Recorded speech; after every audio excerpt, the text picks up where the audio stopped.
ഗോവിന്ദച്ചാമി ജയിലാടിന് ശേഷം നമ്മുടെ സർക്കാരും അധികാരികളൊക്കെ പറഞ്ഞത് എന്തിട്ടായിരുന്നു? ഇനി ഇങ്ങനെ വീഴ്ച സംഭവിക്കാൻ ഞങ്ങൾ അനുവദിക്കില്ല, ഇനി ഞങ്ങൾ ഭയങ്കര സ്ട്രിക്റ്റ് ആയിരിക്കുന്നു. ശേഷം സ്ക്രീനിൽ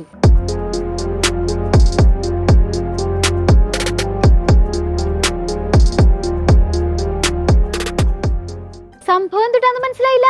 TP കേസ് പ്രതി കൊടിസുനി മദ്യപിക്കുന്നതാണ് ദൃശ്യങ്ങളില്. ഞെട്ടണ്ട, ഞങ്ങളുടെ ആഭ്യന്തര വകുപ്പ് കുറച്ചും കൂടി സ്ട്രിക്റ്റ് ആയതാ. എങ്ങനെയുണ്ട്? CPM നേതാക്കന്മാരെ ഭയപ്പെടുത്തിയ ഒരു ബ്ലാക്ക് മെയിൽ ചെയ്യാണ്. അതുകൊണ്ടാണ് അവർ ചോദിക്കുന്ന എല്ലാ സൗകര്യങ്ങളും അവിടെ ഇരുന്നു കൊണ്ട് കൊട്ടേഷൻ പിടിക്കുന്നു, ലഹരി വ്യാപാരം നടത്തുന്നു, പുറത്തിറങ്ങിയാൽ ഡ്രഗ് പാർട്ടി നടത്തുന്നു, ജയിലിൽ കൊണ്ടുപോകുമ്പോൾ മദ്യം കൊടുക്കുന്നു. ജയിലിനകത്ത് വെച്ച് മദ്യപിച്ചാലല്ലേ പ്രശ്നമുള്ളൂ, ഇത് പുറത്ത് വെച്ചാണ് മിച്ചർ. പുറത്ത് മീൻസ് മാഹി ഇരട്ട കൊലപാതക കേസിൽ കോടതിയിൽ ഹാജരാക്കാൻ പോലീസ് ഇങ്ങനെ കൊണ്ടുപോണ വഴി ആ റൂട്ടിൽ നിന്നിട്ട് 2 എണ്ണം കഴിച്ചു, അത്രേ ഉള്ളൂ. അപ്പോ അതിന് സാഹചര്യം ഒരുക്കി തന്ന എല്ലാ മൊയിലാളിമാരോടും കൊടിസുനി എന്നും കടപ്പെട്ടവനായിരിക്കും. കേരള ഫയർഫോഴ്സിനും ഇവിടുത്തെ നാട്ടുകാർക്കും എന്റെ വ്യക്തിപരമായ പേരിലും ഞാൻ നന്ദി രേഖപ്പെടുത്തിക്കൊള്ളുന്നു. ജയിലിൽ 5 സ്റ്റാർ സൗകര്യങ്ങളാണ്. മെനു തലേ ദിവസം കൊടുക്കും, എന്നിട്ടാണ് പിറ്റേ ദിവസത്തെ ഭക്ഷണം. ഞാൻ കഴിഞ്ഞ ദിവസം പറഞ്ഞു, രാവിലെ യൂറോപ്യൻ ബ്രേക്ക്ഫാസ്റ്റ്, ഉച്ചയ്ക്ക് ചൈനീസ് ഫുഡ്, രാത്രി തണ്ടൂരി ചിക്കൻ. ചോദിക്കുന്ന ഭക്ഷണമാണ്. ഏറ്റവും ലേറ്റസ്റ്റ് ഫോണാണ് അവർക്ക് കൊടുക്കുന്നത്. ഹൈ, നിങ്ങളിങ്ങനെ ഒച്ചപ്പാടുണ്ടാക്കല്ലേന്ന്. തെറ്റ് ചെയ്യുന്നവർക്കെതിരെ നടപടിയെടുക്കും, അതാണ് സർക്കാരിന്റെ രീതി. കൊടിസുനിക്ക് ഇനി പരോളില്ല. വേണമെങ്കിൽ 2-3 പോലീസുകാർക്ക് ഒരു സസ്പെൻഷനും കൊടുത്തേക്കാം. പോരെ? സന്തോഷായില്ലേ? കൊടിയായാലും വടിയായാലും അച്ചടക്കം ലംഘിച്ചാൽ നടപടി. അതാണ് പിണറായി സർക്കാരിന്റെ പ്രത്യേകത. പിന്നെ അല്ല, ഞങ്ങളുടെ കോംറേഡ്സിന്റെ 2 മാസ ഡയലോഗില് ഏത് കൊടിസുനിയും വിറയ്ക്കും. ഇതാ എല്ലാരോടായിട്ട് പറയാണ്, എന്നെ അനുസരിച്ചും ബഹുമാനിച്ചും ജീവിച്ചാൽ കൊള്ളാം. കത്തിക്കുത്തി കീലേരി അച്ഛനും പുത്തരിയല്ല.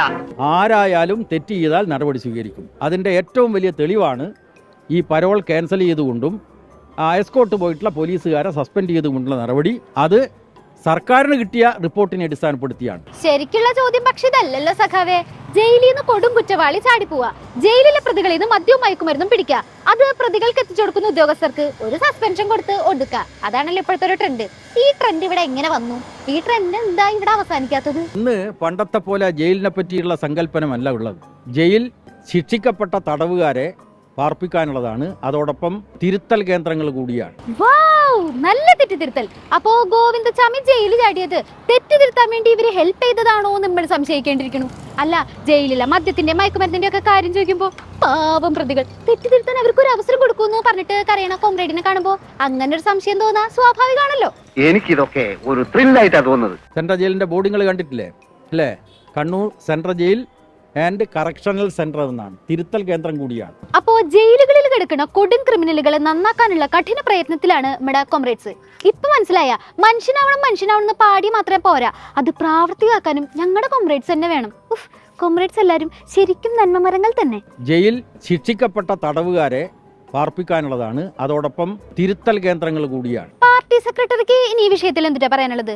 മറ്റുള്ള കാര്യം വീട്, അറ്റ്ലീസ്റ്റ് കൊടിസുനിയുടെ മദ്യപാനത്തിന്റെ കാര്യത്തിലെങ്കിലും.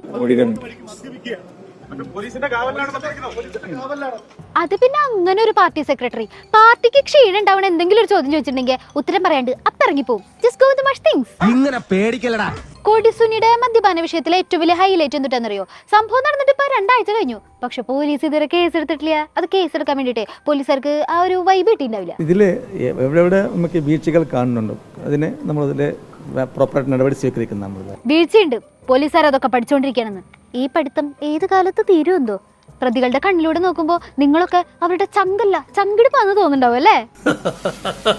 അങ്ങനെ ഓരോ ദിവസവും നമ്മുടെ സർക്കാരും ആഭ്യന്തര വകുപ്പും പുതിയ പുതിയ പൊൻതൂവലുകൾ സ്വന്തമാക്കിക്കൊണ്ടിരിക്കുകയാണ്. ഒറ്റക്കയ്യൻ ജയിൽ ചാടുന്നു, TP കേസ് പ്രതി റോഡിലിരുന്ന് മദ്യപിക്കുന്നു, ജയിലിൽ നിന്ന് മൊബൈൽ ഫോൺ അടക്കം പിടികൂടുന്നു. വാവ്! അങ്ങനെ വെറൈറ്റി പൊൻതൂവലുകൾ സ്വന്തമാക്കിയ സർക്കാരിനും ആഭ്യന്തര വകുപ്പിനും അഭിവാദ്യങ്ങൾ.